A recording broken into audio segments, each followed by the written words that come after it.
Hey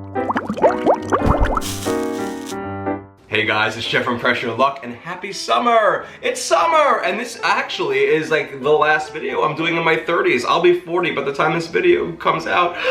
Do I look 40? I mean, the gray is making me look 40. Anyway, what better birthday present is there for me than to partner with one of my favorite brands of all time? If you've been watching my videos, you know you're no stranger to this at this point. My love for it, and probably your love for it. Guys, Better Than Bouillon. Better Than Bouillon. I love them. They're the best broths, the best flavors, and it comes in a jar. This right here is 38 cups of broth in a jar, because all you do is you take 1 teaspoon of this, mix it with 1 cup of water, and then poof, you have 1 cup of broth. Comes in a variety of flavors, but today we're gonna be focusing on the lobster flavor. You like that? That's the Long Island way we say it, lobster. I think us and Bostonites might actually share the same way we pronounce that word, right? Lobster. Anyway, this stuff is miraculous, but what better thing to make this in than some lobster mac and cheese? Oh yes, I said it and I went there. We're gonna go right to the Instant Pot and make the easiest, most delicious, most lobstery mac and cheese ever, thanks to Lobster, Better Than Bouillon. I'm gonna show you how easy this is to do. Let's just get the claws out and do it. Okay, so one of the key ingredients in a lobster mac and cheese is an element of lobster. And here I have between 1.5 to 2 pounds of lobster tails that were pre-frozen. I let them thaw. And by the way, when you get these in the market, they're gonna be like rock solid. They put them like in a deep freezer. But you really just wanna make sure they thaw. It'll take about all day, or you can run them under some cold water in a strainer for a while. But make sure they're still cold and refrigerated right before you start to cook them, because lobster tails, you know, the shelf life isn't too long. You don't want them to sit out too long when they're not cold. So what I'm gonna do here, they're not cooked, they're totally raw, is I'm gonna take some shears and then just cut the vertebrae of my lobster tails. And I'm going to slide and pull my meat right out of my shell. And there we go, guys, some raw lobster meat, just like so. And I'll get to my other shell as well here. Cut that open. I'm gonna name these shells Michelle, just because. Be careful when you're doing this. You don't wanna cut yourself on the spine. They're pretty sharp. So you could always wear gloves, but I'm living on the wild side here. Alright, and there we go. 2 of my lobster tails with just the meat. And again, that's going to be between 1.5 to 2 pounds of lobster tails. Not frozen anymore, nice and thawed out, but nice and cold still. And I'm just going to take my raw meat here and I'm just going to cut it into bite-sized pieces. And there we have it, all my lobster meat cut into bite-sized pieces. I said, now let's just put this in a bowl and then set it aside for a moment. And by the way, for something that's a little bit cheaper, and if you can't find some frozen lobster tails for whatever reason, you can use any kind of frozen lobster tails, by the way. Maine, wild, Caribbean, whatever. You can use this stuff called langostino meat, and it's basically tastes exactly like lobster. It's actually, I believe, from the crab family, though. And you can get it at many seafood markets. It's usually refrigerated, and it looks almost like popcorn, the way that they like cut it up. Either one of these will be fine, but I'm gonna use lobster for this. So let's move on to the pot. Okay, to the Instant Pot, I'm going to add in 2 tablespoons or 1/4 of a stick of salted butter. All right, now I'm coming down to the control panel of the updated Instant Pot Duo Plus. They've updated it a bit. And I'm going to hit the saute button here. And I want to go on high. And now I adjust that on this new model by hitting the temperature button, whether I want it to be medium, low, or you go in the other direction, or high, just like that, simple. Also on the new Duo Plus, if you just leave it there, it's not gonna do anything. You have to hit the start button. In the meantime, let's make our broth. A key ingredient to making a mac and cheese super flavorful, and in this case, extra lobster flavorful, I'm adding in 4 cups of lobster broth. And to achieve that, I am using Better Than Bouillon's lobster base. Yes, they make lobster base. They make practically every flavor you could think of. Lobster, ham, chicken, vegetable, beef, turkey, onion, and of course garlic. I mean, I'm naming just a few. A lot of them are vegan if you want a mock flavor. Anyway, here we're using lobster base. And the way this works is I'm just taking 4 cups of water. And to that, I'm going to add in 4 tablespoons of the lobster base. This is a concentrate, and the way this works is that it's 1 teaspoon of the base plus 1 cup of water equals 1 cup of broth. So in this situation, I'm using 4 cups of water because I want 4 cups of broth, so 4 teaspoons of the base. Now the water doesn't have to be hot right in this moment because it's going to come to pressure and it's going to boil and get hot. But I like to use a warm water because it helps it dilute a little bit easier when I stir that into my water here. And then presto, I have lobster broth, 4 cups of it, just like I wanted to, thanks to the fabulous Better Than Bouillon lobster base. Love this stuff. Alright, now that my butter's all melted and bubbling, I'm going to take my lobster meat or langostino meat and add it to the pot. And I'm gonna wanna saute my lobster meat in the butter for about 3 to 5 minutes until it just becomes cooked, you know, not overly cooked, but just lightly cooked.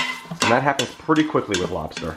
Okay, and after about a minute or so of sauteing my lobster meat, I want to add in 1/4 cup of a dry white wine, such as a Chardonnay or a Pinot Grigio. And I'm going to saute as well. I want to make sure I deglaze and scrape the bottom of my pot to get any lobster meat that might have been stuck onto the bottom up. Alright, and after, like I said, about 3 to 5 minutes of sauteing our lobster, it should be mostly opaque. It's okay if some of it's still pink. Don't worry about it. Grab a slotted spoon and then add the meat to a bowl to set aside for the time being. Okay, and there we have it, my lobster meat. Now let's go right back to the pot. And I want to pour in my broth here, my lobster broth, as well as my pasta. And in this case, I'm going to use shells for this. Yes, it's mac and cheese, but I like to use shells. I think it's perfect because not only do shells scoop things up really well, like those lobster pieces, but they're also part of the sea when you think about it, shells. But of course, you can use any short form pasta. You can use macaroni, you can use celentani, which is like the squiggly pigtails. Same with cavatappi, gemelli, but I like shells. Adding it to the pot. Now normally I would tell you to never stir your pasta in a pot, but in this situation, all we have is the pasta and the broth, so we're gonna stir it around. There's not much going on in here right now. Just make sure that our shells is as submerged as possible in our lobster broth. And then I'm going to add in 2 more tablespoons or another 1/4 stick of salted butter. Just cut them into pats. I can just put them in 2 different spots like that. It's going to make sure the pasta doesn't stick to each other while also adding amazing extra flavor. And now it's time to pressure cook. I'm going to secure my lid, make sure that I'm in the sealing position. Now I'll come back down on my control panel and hit the cancel button, and then I'm going to hit the pressure cook button. And I want to go, guys, for 6 minutes at high pressure. Again, to change that, I hit the plus and minus for the time to go up and down. And then to change the pressure level, all I do again is hit this thing. Either it's going to be low or high. Simple as that. I'm always going to cook at high pressure. Then hit start, and then that's it. And now that we're done pressure cooking, we're going to perform a quick release.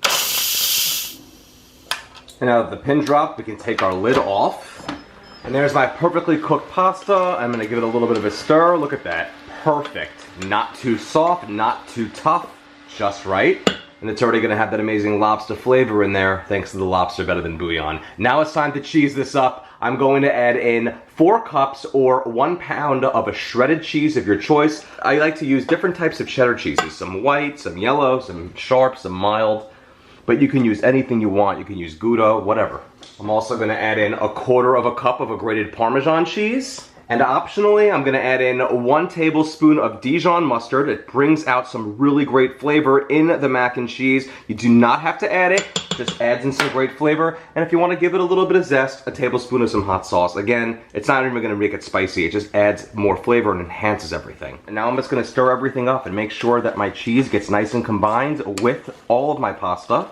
And while I'm starting to do that, I'm also going to take my lobster meat and add that back to the mix. Now don't worry if some of it was a little bit pink. At this stage is when we're going to make sure that it gets fully cooked through. We just don't want to overcook our lobster meat. But that's why during the sauteing step we want to make sure we have taken it out just before it gets fully cooked, because we're adding it again here, and lobsters are delicate and we don't want it to get too cooked or rubbery.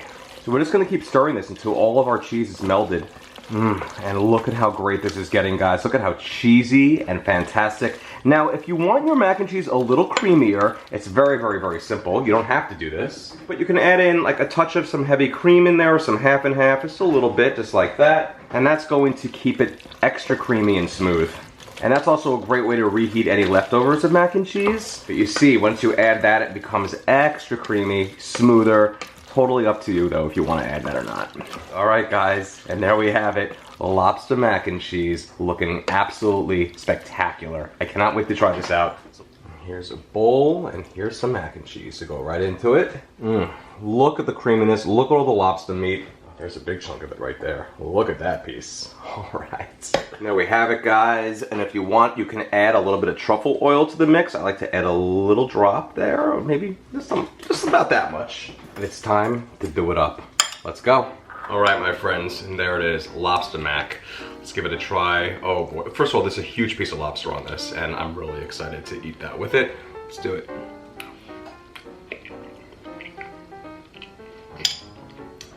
Sheer perfection in a bowl. The sea has come to me in the most wonderful, wonderful display of lobster mac and cheese, guys. This is on another level. Now, not only can I taste the lobster, obviously, from the lobster meat, but it's everywhere thanks to the Lobster Better Than Bouillon in there. The lobster broth, beyond phenomenal, great touch. Smart, I mean, why wouldn't you make a lobster mac and cheese with lobster broth if you can get lobster broth, right? I can never get enough lobster. I love lobster.